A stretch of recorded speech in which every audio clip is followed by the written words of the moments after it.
Perfect. Hi, everyone. Thanks for joining us this evening for the Woodbridge specific meeting for the Affordable Housing Plan. I know you all received the agenda, but just as a recap, we've sort of divided the meeting into three sections. The first section, I am hoping to share with you a quick overview of some key data points that I hope might help in the facilitated discussion that David is going to do around the goals. So I have maybe about a 10-minute presentation. Much of the data all the data that you'll see in the presentation is included in the existing conditions report that hopefully all of you received from SCROG. And this just sort of boils it down to the main points. Then I'll turn it over to David. He's going to host and facilitate a discussion about the draft goals, and we'll be taking notes on those. Again, this is going to be Woodbridge's Affordable Housing Plan. That's why we would love to hear from all of you about the specific goals that you would like to see included in the plan. This way, it's not us telling you what the goals are, it's you telling us what the goals are. That's very important for us.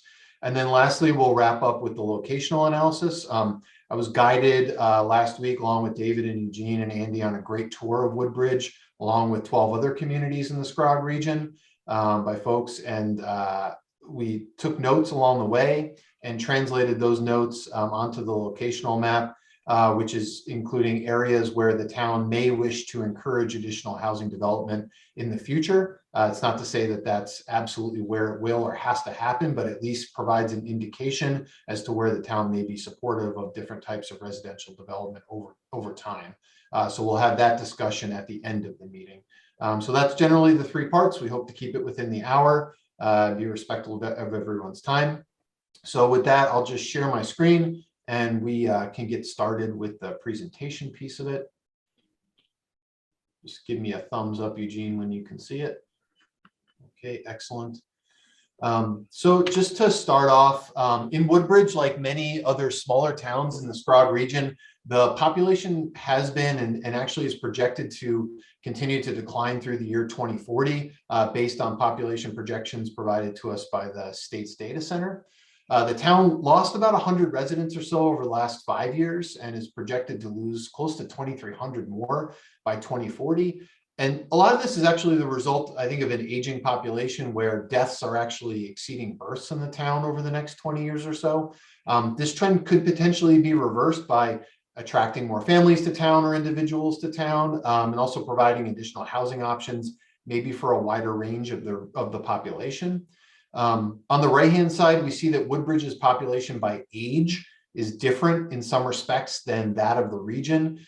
Here we see a higher percentage growth for residents between the ages of 25 and 44, which is kind of interesting. Those are typically those individuals or households who are entering or who might be in family formation years and might actually be looking for maybe larger unit sizes. We also see an increase in residents over the age of 65, which is very typical of the region as a whole. And these residents, maybe they're looking to downsize into a smaller unit or maybe even into different forms of age-restricted housing. Matching up with the growth in households aged 25 to 44, we also see a very slight increase in children under the age of 18, which is maybe an indicator that some of these households are actually family households with children. Woodbridge's occupied housing units are really dominated by owner occupants, comprising about 88% of all occupied housing units in the town. This is very similar to many smaller communities across the SCROG region. Interestingly, the town has seen decreases in almost all sizes of owner households except the four-person owner households, and has actually seen a fairly modest increase in 2, 3, and 4-person renter households. This again may suggest a shift in the housing preferences of larger households from owning to renting. It's also interesting that the number of single-person households for both owners and renters is declining, which is not a trend common to the region. We've seen that single-person households and smaller households actually increasing in many communities across the region. The median household income in Woodbridge is substantially higher than that of the county, as you can see on the left-hand side of the screen. and also higher than most other communities in the SCROG region. It's actually more than double that of the county, which is pretty substantial. In the graphic to the right side of the screen, this shows that household incomes in Woodbridge sort of continue to shift to the higher end. The blue peaks that you see and the valleys that you see represent household income distribution back in 2015. The orange peaks and valleys represent how those incomes have shifted by 2019, just 5 years later. As the sort of orange mass moves to the right, incomes are increasing since 2015. You can see just how much higher that peak is in 2019 and how much it's shifted to the right of the graph. The influx of higher income households, of course, will continue to increase housing costs and competition for what we think is an ever tightening supply of housing in the town. Like many communities in the region, Woodbridge did not permit nearly as much housing after the Great Recession as it did before. Rates of housing permits fell pretty substantially after 2005. And since, they've been relatively limited to the permitting, mostly of one-unit structures, probably mostly single-family homes. This does follow the town's current composition of housing types, with over 91% of housing units being single-unit structures, and then about 5% of structures with about 20 or more units. There's very few housing options in Woodbridge that are either smallest or sort of that are anything else but like the smallest unit sizes, those single family, and then the largest structure types. There's very few units in the 2, 3, 4, 5, 10 range. Most of it is either single family or in structures of 20 or more units. With the construction, with new construction costs and also the impacts of the pandemic, sale prices and rents have been rising in Woodbridge. This is a very common theme across the SCROG region and also across the country as a whole. Just to give you some context, from November of 2019 to October of 2021, the median sale price of a home in Woodbridge rose from about $367,000 to $535,000, just in like that short 2-year period. That escalation continues to put owner-occupied units out of the price range of a lot of residents, really with the exception of those in the highest income brackets. Similarly, rents in the town have also shifted, with much of the growth coming from units priced above $1,500 a month, as you can see in the graphic to the right. These shifting rent prices likely reflect general price increases in the region, but also an influx of higher income renter households, which we see. This continues to, again, place pressure on our lower income households who continually have to pay more in rent, while likely their salaries sort of struggle to continue to keep pace over time. And as housing costs continue to rise faster than wages, we see increases in the number of households that are considered cost burdened in the town. So cost burden is a standard measure of those households that are paying more than 30% of their annual household income toward housing costs. Those households that are paying more than 50% are considered severely cost burdened. So in Woodbridge, about 56% of all renter households are considered to be cost burdened, which is actually quite a bit higher than that of the county and what we see in other places in the region. The cost burden figure for owner households is a lot lower. It's only 27%. I think that sort of reflects the higher income nature of owner households in Woodbridge compared to the housing costs. Cost burdening, most often impacts our lowest income households, typically those earning less than 50% of the area median income. These households are usually ones that benefit greatly from affordably priced housing options, but they're also ones who struggle to find housing that's priced to what they can actually afford. In terms of where Woodbridge stands on its 10% affordable housing requirement, it's currently, as of 2020, it's at about 1.3%. This is one of the lower percentages of communities in the region. And to reach that 10%, the town would need to produce a couple hundred extra units that would count on the subsidized housing inventory. In some respects, this might not mean brand new units, but that may actually end up being the fastest way to work toward compliance with the 10% requirement.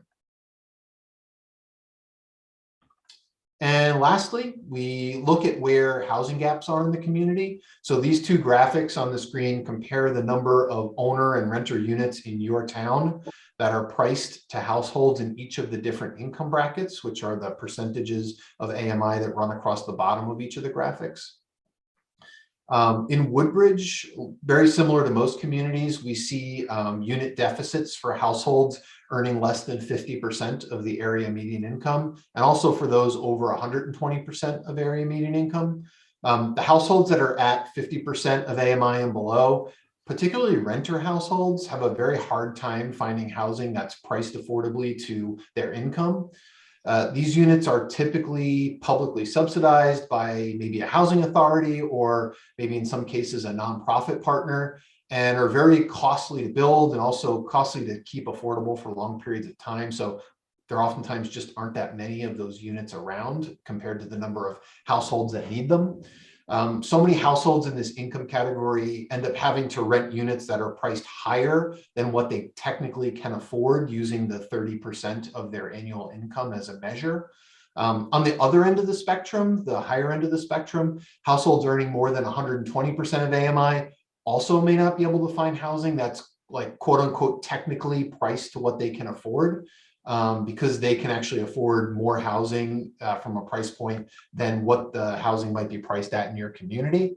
So we end up seeing sort of a deficit on that end most of the time as well. But the interesting thing is what ends up happening is households at the higher end sort of have to either buy or rent down in the market. And then households at the lower end of the income spectrum have to sort of rent up into the market, units that are priced a little bit higher than what they should be able to afford. So it ends up creating this pressure in the middle of the market, usually between 80% of AMI and like 100% of AMI is where we see a lot of folks winding up, and it just creates a lot of pressure there.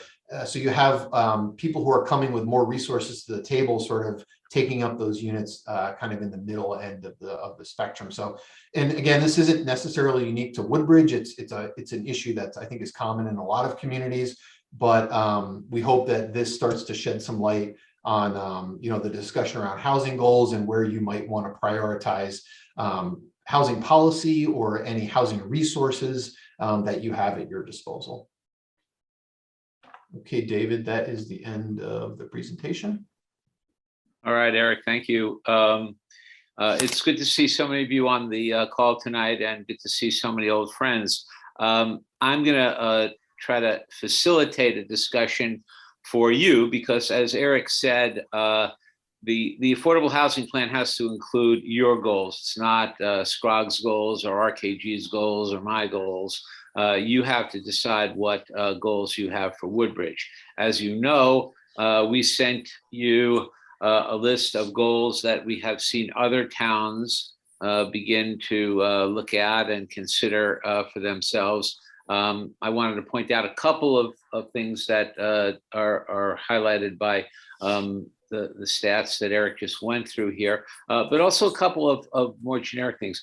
We're hearing from a bunch of towns that a goal that they have, regardless of the specific goals that they focus on based on their housing conditions, is a goal to continue to educate, communicate, and discuss housing in their towns, because they recognize that residents don't quite know as much about housing creation, the market, what's needed by different people in the town. So that's one goal we've seen, again, that just to keep talking and having community forums about it. Others are talking about, as you know, making sure that municipal workers and teachers can live in town, to lessen the housing cost burden.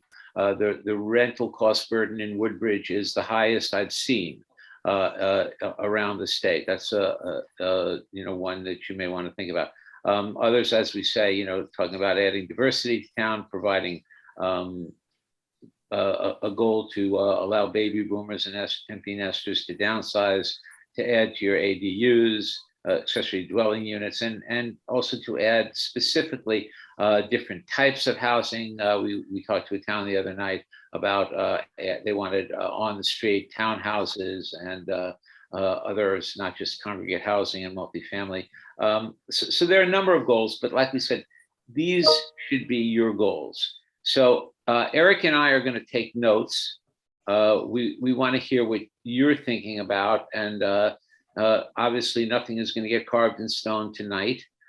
So we hope that this can be a discussion you can share with us and with each other, your thoughts about the goals that you'd like to see Woodbridge pursue. This is a 5-year plan, but we should say, it's a living document.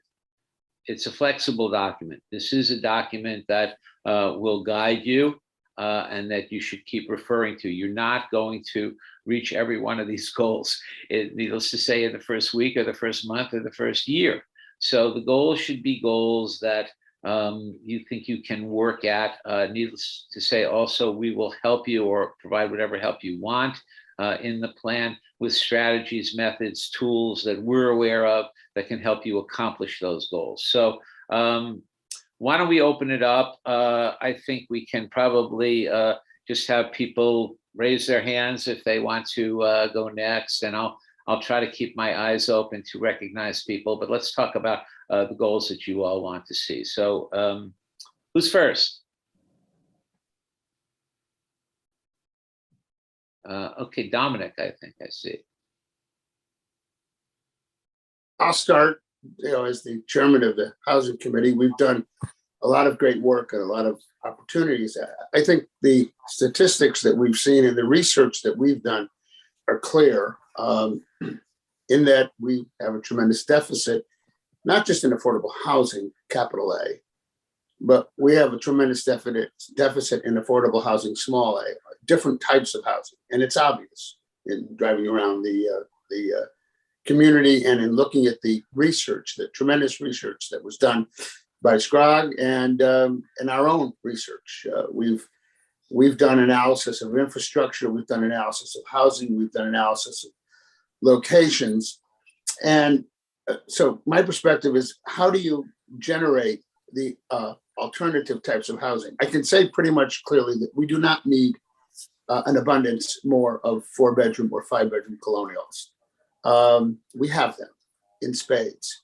So what we need to look at is, how do we generate other types of housing that we can either incorporate or not either, which we can incorporate affordable standards that address the 80%, 60%, potentially even lower. And but one of the things that I think that is on the planning and zoning side of it is this: Woodbridge doesn't have Bridgeport Avenue, or Woodbridge doesn't have Route 1. So if we're looking for economic development, it is my position, and now I'm stepping a little out of the commission into a little out of the committee into the personal. If you want economic development, higher density residential is an area where you have economic development, because Woodbridge is not going to get a power plant like Oxford got. They're not going to get 3 million square feet of Class A office, and they're not going to get a giant retail complex, all of which are going to generate. However, you can take what you have, and this is where it blends a little bit. You can look into the commercial area, and a lot of the commercial buildings can certainly have apartments on the top of them, which I think is a benefit. You can also look at the town-owned property and other properties in the area, in which types of mixed housing, townhouses, rental apartments, and everything can be generated that are mixed, that are affordable, a percentage affordable with market rate. And by increasing the stock, it's my opinion that at that point, you at least try to address the gap between supply and demand. So I think the goal of affordable housing should also be a goal of the town from an economic development point of view.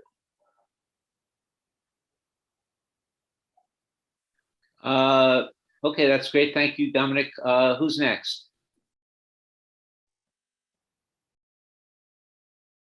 If you aren't on video, you can also use like the virtual by going to the reactions button at the bottom of your screen. If you click on that, you'll see it says raise hand. So just in case for those who aren't on video, you can also use that too.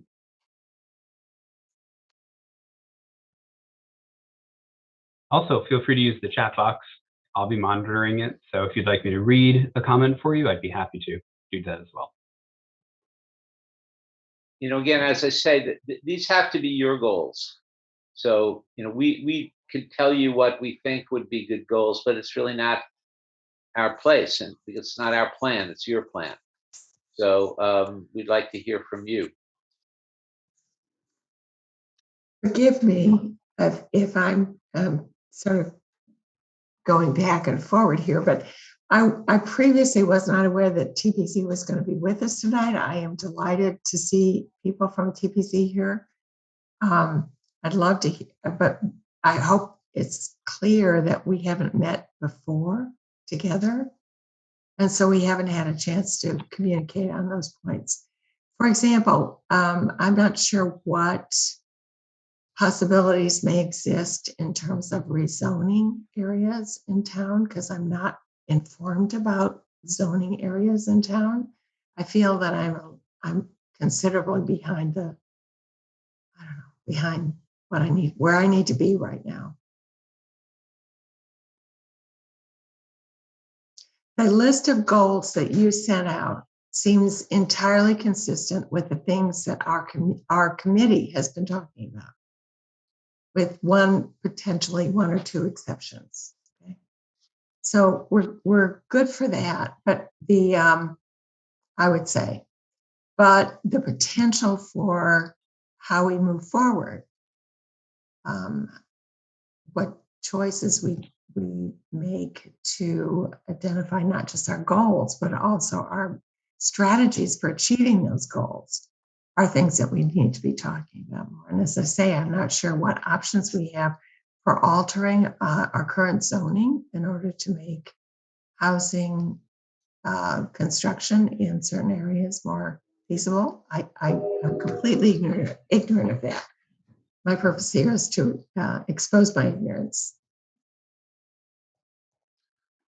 Well, don't feel bad about not knowing about the strategies. I mean, many of the towns we talk to, never having created housing proactively, also don't know exactly how to proceed, and we're going to help with that. I mean, Eric and I have talked about strategies. Again, they will be peculiar to individual towns, but there are a bunch of generic strategies that can be employed. I think that the idea tonight is to kind of get an idea of just generally, do you want to create more income restricted units in town? Do you want to focus on particular areas? Do you want to make sure that your municipal workers and teachers, or more of them, can live in town? Do you want to create downsizing opportunities for baby boomers and empty nesters who may be aging out of these single family homes that they live in because they don't want to shovel the snow and rake the leaves anymore? I mean, I know, and I'm sure I'm not totally sure about this, but at about 49 years and change, Woodbridge is one of the older towns in the state. So you're going to have a number of people who I'm sure are going to want to get out of single family homes and into other homes, maybe out of Woodbridge, but maybe in Woodbridge because they have friends and family and other connections in town. So, you know, those are the ideas that other towns are looking at, and that's kind of what we're looking for here. You know, what are your thoughts about what you would like to work on as goals for the town housing wise? Okay, let's see. Who's that? Nicole? Hi, thank you for having this meeting with us. Really appreciate it.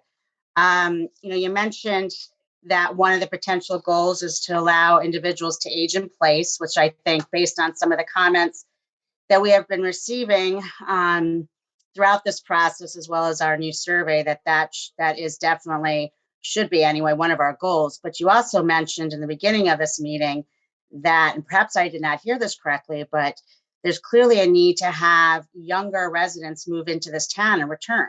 So we have not only residents that grew up here, but cannot afford to return after they get their first jobs, for example, or younger individuals from outside of Woodbridge to come into Woodbridge. Perhaps I misunderstood this, but if this where the stats indicated that there were more deaths than births within the town of Woodbridge. I think that is definitely a goal that we need to look at as equally as important as being able to age in place, is to get individuals in those 1-bedroom units into the town of Woodbridge. I mean, to elaborate on that, those are goals that other towns have looked at. If you want people who are in their homes want to age in place, that means that you are probably going to ultimately need people who can take care of them and who either live in town or be able to get to town. I know that I live in West Hartford, and people are looking to age in place, and luckily West Hartford is right up against Hartford, and a lot of young West Indian women are able to come into those homes and take care of them during the day. But that's something that you have to think about. Do you want those people to live in town or not? The other thing is that your median sales price of $550,000, the old rule of thumb from Fannie Mae was that someone affording the median sales price home there earns about 1/3 of the median sales price. So we're talking about $175,000 in order to afford the median sales price home in town. Similarly, the median rent is $1,375. Well, that translates to being able to afford that at 30% of your income translates to somewhere around $55,000 a year. So, in other words, for people to afford a median rental in your town, they have to earn $55,000 a year, and someone who can afford to buy the median sales price home has to be making $175,000 or between that and $200,000 a year. So, you're talking about housing prices that are not going to allow a lot of young people to move into the town. So, that would be the idea, Nicole, that if you want people to move into town, you're going to have to create a little wider array of housing options in the town to attract those people. Other thoughts? I believe Susan had her hand up, and Jim. Oh, I'm sorry. Go right ahead. So along the same lines, accessory apartments and the ability to have multi-generational homes, it's hugely popular. There's a lot of people who want to do it, and it helps both sides of the equation. So it makes the property more affordable for the young family if they have another generation there helping them with the expenses, and it allows someone to age and stay in place and be with people who can help them. I think it's an area that we could do a lot with, and would have multiple benefits. And also by adding or keeping older generations. I mean, one question I would have is, where are we on the capacity of Beecher Road School? Because you said that we have an older population. I haven't been in Beecher Road School for a while. My kids are now at the high school, so I don't know. But it never seemed to me that we were having a population problem there. But we also have to keep in mind the burden on the school by allowing people to age in place. It's adding housing units and keeping people here without adding a burden to the school. Well, again, I'm not familiar with Beecher Road School. The only thing I would point out, and I did this at the December 6th meeting, is point out that the number of school children you get in 1- and 2-bedroom multifamily units, if you're talking about that, is very, very small. Right. You're right. Yep. So I think worrying about adding enrollment is probably not a front burner issue. Jim, did you have your hand up? Yeah, it's sort of, I guess I'd been thinking about this when I looked at the SCROG existing conditions report, and particularly on page 6, it struck me that the demographic information suggests a very steep decline in population if things continue the way they're going. And this is of a piece with what several people have already mentioned. But if you're going to lose 20% of your population over the course of 20 years, you're going to go from 8,500 to 6,500 or whatever the number is. That means that the burden on people who are living here, assuming nothing changes, in terms of the taxation and to keep up the services. And again, I recognize that there's variable cost given population, but there's also fixed costs which are exogenous to the number of people. So if people are concerned about taxes, they ought to be concerned about keeping the population at some, reasonable level.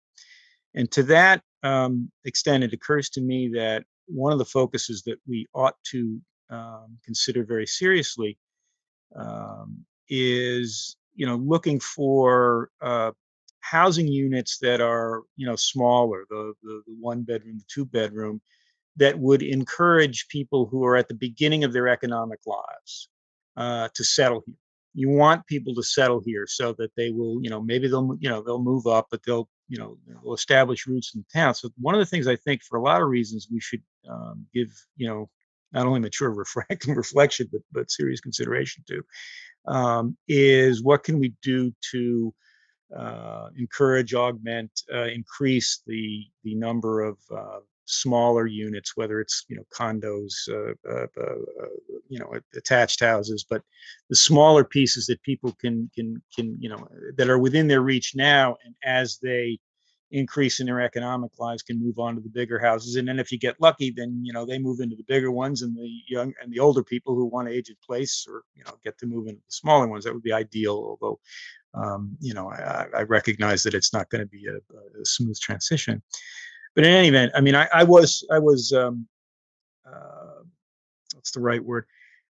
It was remarkable to me to look at the demographic projections about population, and it occurs to me that we ought to be looking at increasing the housing stock for folks that would settle here and then grow into the, as their incomes grow, as their economic lives progress, that they could, that they would have roots here and they would stay here.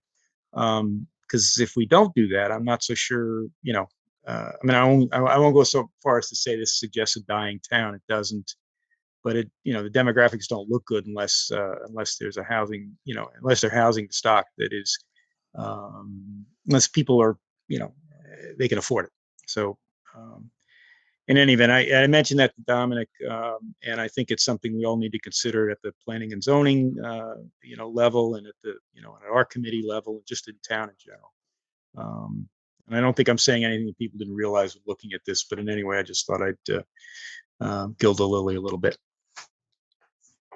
Well, Jim, the only thing I can say is that other towns are thinking the same way, because they recognize that a stable or falling population will add to the tax burden for the people who are left in town, and are looking to create the kind of churn where young people will move into smaller multifamily units or smaller single-family homes, and then ultimately they will buy the homes of the baby boomers and empty nesters who want to downsize, and the empty nesters and baby boomers will move into the homes, the smaller homes and apartments that they occupied. So other towns are thinking the same way. We have just a couple more minutes so that Eric can get to the locational analysis. So one or two last thoughts about goals. I think we have Jonathan who has his hand up. Okay. Nicole, I see your hand up. Is anyone else first? Because Nicole did have. Well, maybe Jonathan had his hand up as well. David. Right. Okay, go ahead. I just want to say briefly that I on an individual level, I agree with the articulated, the list of housing goals and the list of examples from other communities. Obviously between that and the study and the questionnaire that's been put out for folks to respond to, for the general public to respond to, obviously this kind of sort of mirrors that, right? And what other towns are saying, as you pointed out, Mr. Fink, and as we've heard at your previous presentations, it's a laudable goal. Certainly sitting on the TPZ and listening to the general discussion that the members of the public articulate to us, and in both support of and opposition to changes to the zoning, and also just kind of observing between, Woodbridge Town News or Facebook or whatever community discussions it is, right? I think one of the issues that I think is a conundrum for me is that there's a lack of an understanding and an education about what our current zoning allows, right? We just did an overhaul of zoning, both as a general overhaul of the regulations, and then we also did some changes in response to the much heralded application for Orchard Road. We made some changes in response to that to our zoning code. And I think there isn't a very big understanding of that broadly across the community. I don't know whose responsibility that is, whether it's me as somebody who sits on the commission or everybody's responsibility, right? We're all citizens.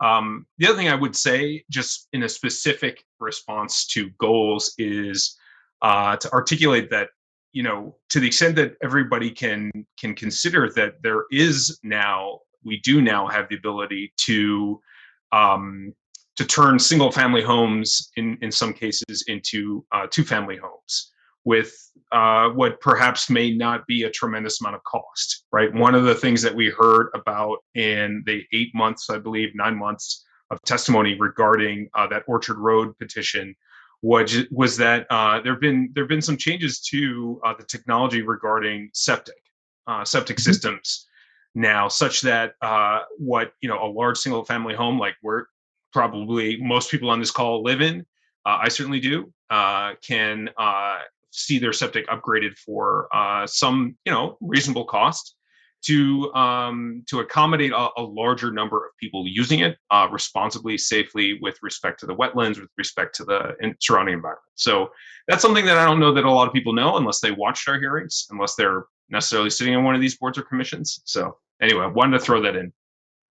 Well, you shouldn't feel bad because pretty much every town around the state has most of their residents not really understanding housing and housing creation and zoning. And it's not their fault. They never had to think about it. It wasn't a concern. And so that's why, as I said, I mentioned that a number of towns around the state are thinking about a continuing process of forums, education, communication, discussion to kind of educate the population. Because like I said, this is not going to be implemented on day one. It's going to be implemented over a period of 5 years. So those are good points. Let's get in a couple of quick ones because Eric wants a chance and should have a chance to get through the location analysis. Any other ideas about goals? We have Kathy has her hand up. Okay, Kathy, go ahead.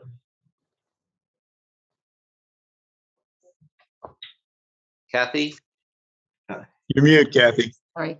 I wanted to agree with Yanni that a big part of this, and as you mentioned, David, is at the educational part. And in fact, we were wondering whether or not the community does know about the changes we made in the P&Z regulations. And in fact, we put that as a question on our survey. And I'm hoping everybody here is taking the survey because we want to get a feel to what is the understanding of the extent of which we did change the zoning regulations. And it's just, bringing up like the ability now to create 2-family units. That's certainly going to help to some extent with creating housing opportunities. There is a requirement though, when you do the 2-family housing, that one of the units has to be 60% AMI. And when you start talking about strategies, and we did come up with a list of, strategies that some of which we incorporated into the survey and some of which we thought would probably be left to the housing plan. A strategy could be that we provide a development subsidy to encourage the creation of 2-family units, understanding that if you're going to restrict one of the units to 60% AMI, it may not pencil out for some developments. So that's like one of the strategies we also came up with. And we did come up with, a list of them. I'm not sure, it's probably not time to go over them now, but we did actually come up with some strategies that we incorporated into our survey.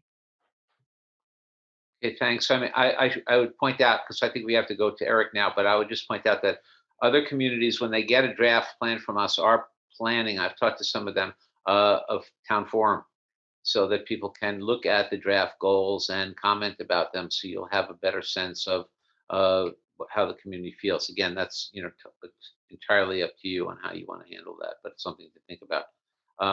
We're at 6:45, and Eric, I know you want to get to the locational analysis.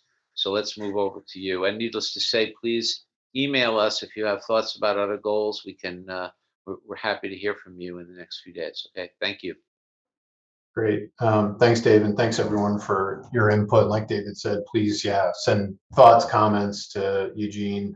He sends everything directly to David and I, so we'll be sure to receive that. I'm just going to share my screen one more time with you all.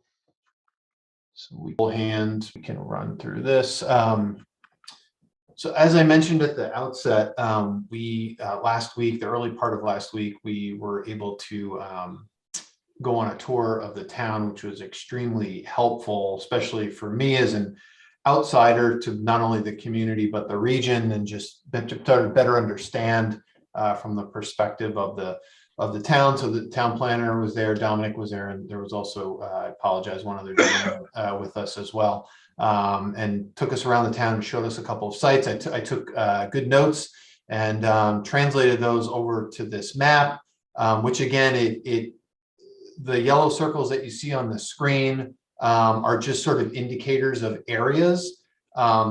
Sometimes they may indicate a particular parcel, but for the most part, we're just trying to highlight areas where the town has indicated, at least early on, that they might be interested in encouraging some different types of housing development. So I'll run through these 10 areas just very quickly, and then like we did with the goals, raise your hand. I can also add circles to the maps with annotated. We can take notes along the way. So this isn't set in stone by any means. This is just sort of our first cut at this. But again, very much would like this to be your part of your plan. So on our tour, area number 1 was the First Church of Christ, right near the town hall.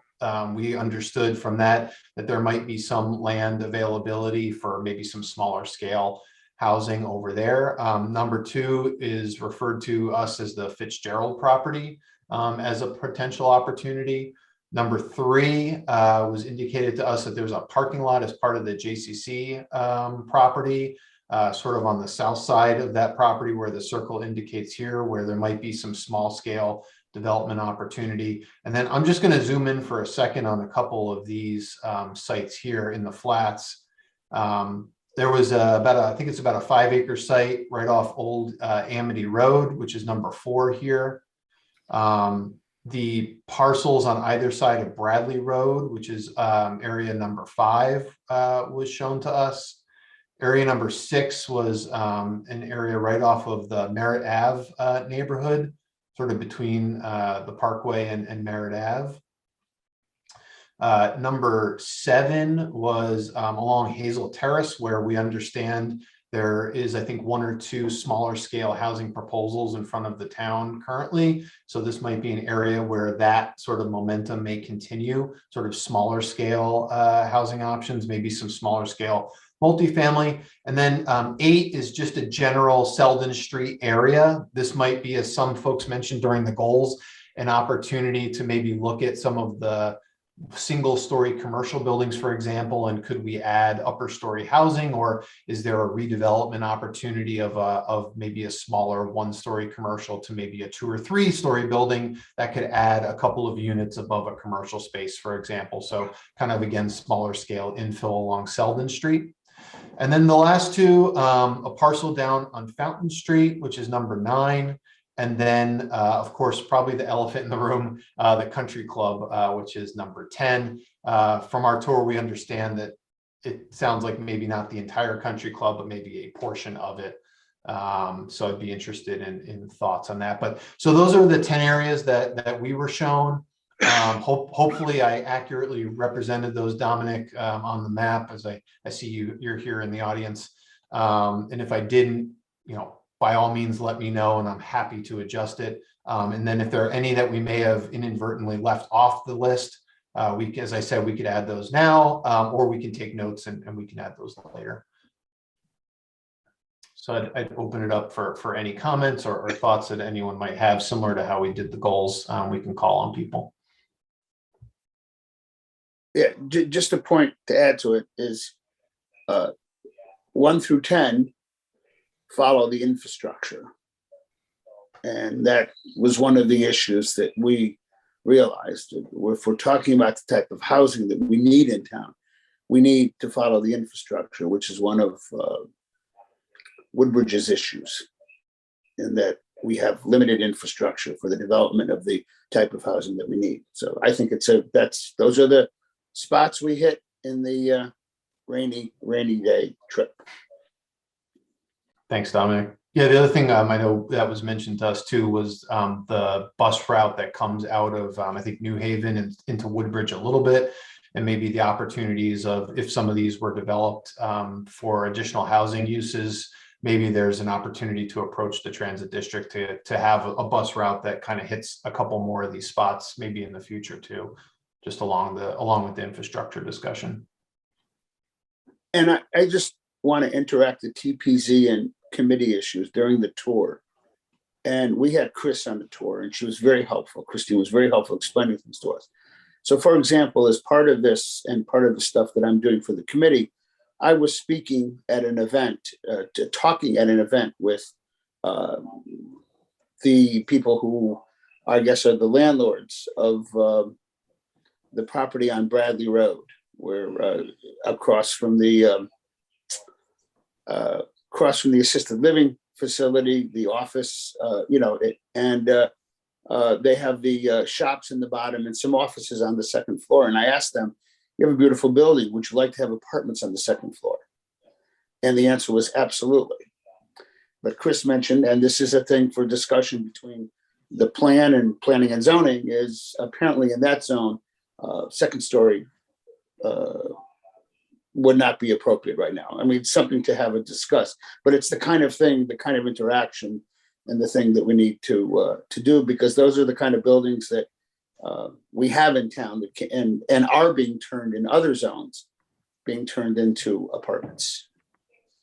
Great, thanks, Dominic. Susan, I see you have your hand up.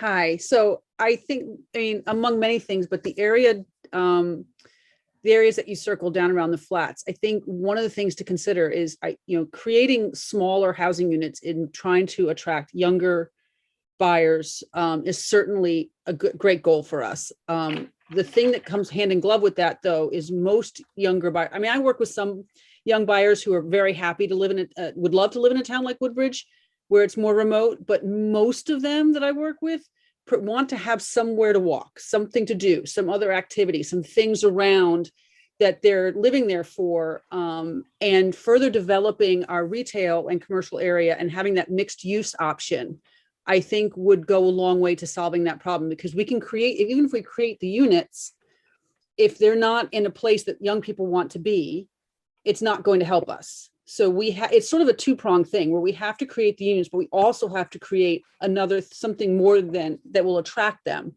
And then there's also the taxes issue. Most young buyers that I work with, you can buy a $300,000 house and pay a lot less in taxes for it in another town.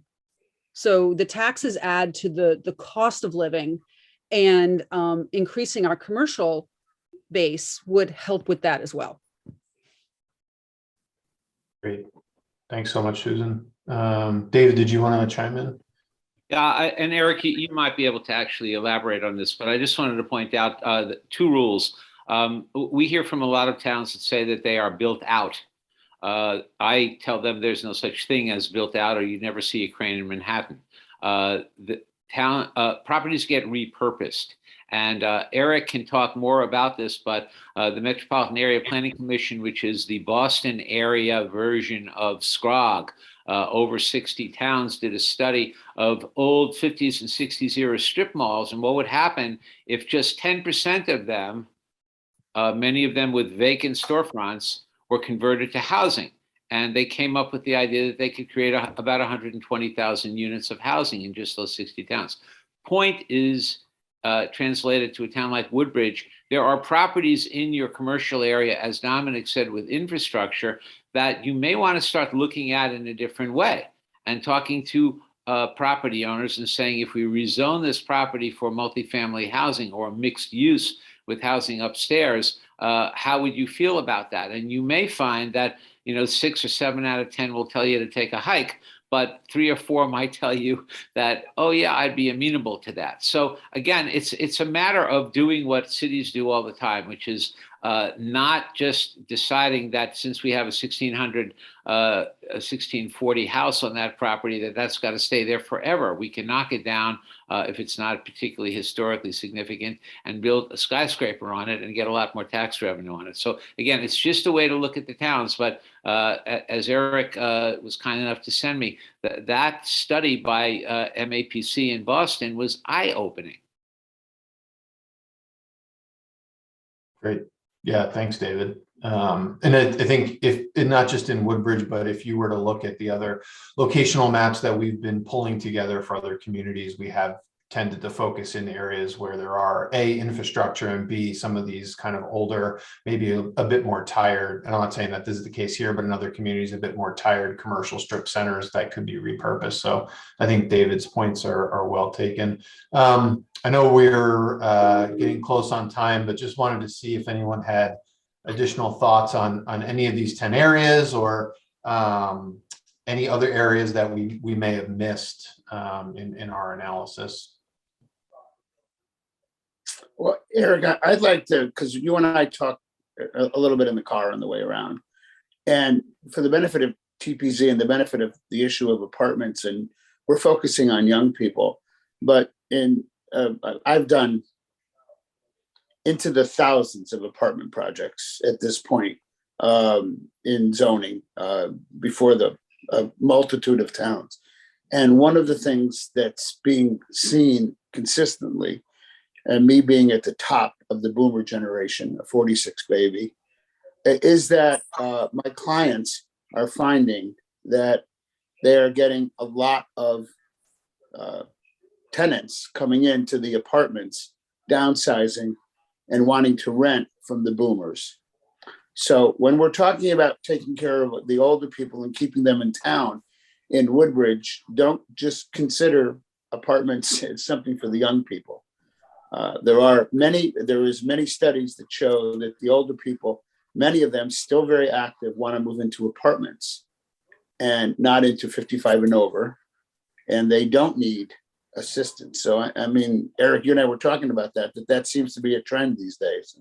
I think we have to keep that in mind when we're going forward with the plan. Yep, I totally agree. It's a really interesting time, and kind of has been the last few years, that the younger generation's preferences for housing and the older generations are starting to converge. And I don't think that's happened for a very long time, probably not since like pre-50 suburban explosion. So yeah, Dominic, you're definitely right. It's a great time from a housing market perspective, because if you're a developer of mixed use or multifamily at really whatever scale, if it's in the right location with the right amenities, I think as Susan was saying, you've sort of in some cases may have just doubled your market, if you're not just focused on one or the other. So it's a really interesting time. Okay, I'm not. If I could just mention that I would just want to return to the point that we began with, that I went for a walk, as we say I went for a walk in the industrial section of Woodbridge, the quote unquote industrial commercial section of Woodbridge. And I noticed how desirable it was in terms of just visible advantages. It was delightful to go there. And I thought, why is this zoning area not changed to accommodate our needs? The answer was, according to Christine, whom I refer to with respect, that we couldn't do that because of physical, geographical needs. We need to look at these things. We need to change, if possible, our current zoning regulations in order to accommodate circumstances that would be amenable to housing needs, as well as our affordable housing needs.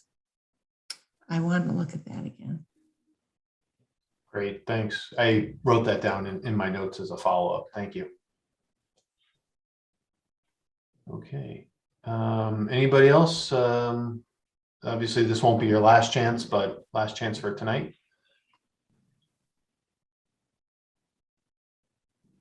Okay. Eugene, I don't see any other hands. Yep, I don't see anyone either. And it's 7, so I think we could quickly go over just the next steps for the group, so they know what to expect. Then we could conclude the meeting. So again, if all those feedback and all your ideas are wonderful. I think we're gonna take them back. Eric is gonna drop goals for you to review and provide some additional feedback as you get to kind of react to it based on this meeting. We're gonna schedule a set of meetings regarding the strategies, probably in mid-March, I believe. So you have a chance to evaluate that. Ask you to keep looking at the locational map that you've got, and if you have any additional thoughts or feedback, additions, neighborhoods that you feel have the opportunity for rehab, or there's additional vacant lots on the property that you feel have some opportunity for development, please feel free to share those with us. As I stated in the beginning, that the plans would need to be adopted by June 1st, 2022. So again, we would want to get you the drafts in time for your review, feedback, revisions, and for you to post it with the sufficient time for the 35-day notice. But again, I'd like to thank everyone for joining us today, and so it's very helpful to shape your plan. So go forward. I'm looking forward Thank you. to Appreciate all the work you've done for us. Yeah, and I'm looking forward to seeing the results of your local survey as well and incorporating that into the plan. So please share that with us as soon as it's ready. And great kudos to you're right, the survey committee. They did a fantastic job establishing the survey.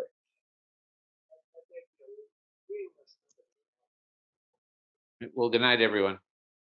Thanks so much. Good night. Thank you all so much. Good night.